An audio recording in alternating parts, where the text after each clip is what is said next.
කොහෙද ඔය යන්නේ කම්සේ? කොහේ යන්නද පැටියෝ?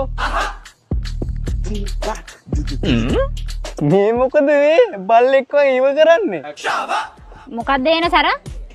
මොන තරම්ද? සිගරට් ගඳක් නෝ නෙවෙයි එන්නේ. ඇත්ත කියනවා. අදත් ගැහුණේ දර මල ජරාව.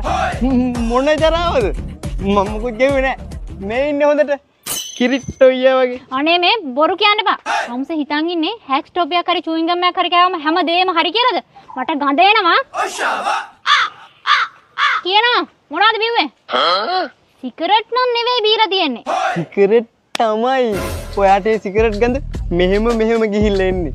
මගේ යාළුවෝ දෙන්නේ සිගරට් එකක් ගගා හිටියා. මල් ළඟ හිටියා. ඔය අහල් නැද්ද සිගරට් බොන මිනිස්සයා නෙවෙයි සිගරට් බොන තැන ඉන්න මිනිස්සයා ළඟයි ගඳ එන්නේ කියලා. එතකොට සිගරට් විතරද බිව්වේ? ඔව්. සිගරට් විතරයිනේ බිව්වේනේ. ඉන්නකො මං තම්සලාගේ අම්මට කෝල් එකක් කරන් කියනවා පුතා ගංජා ගහලා ඉන්නේ කියලා. අනේ ඕක නම් කරන්න එපා. මං කිව්වනේ ගංජා ගහලා කියලා. ආන්සර් කරක් දන්නේ නැහැ. බඩ පාරේ පිටිය නොසැප සුන්දර කොල්ලොත් බල්ලු වෙන්න යන්නේ පැය හෙල්ල සුදු හැඩරින් මම තමා හැඩරු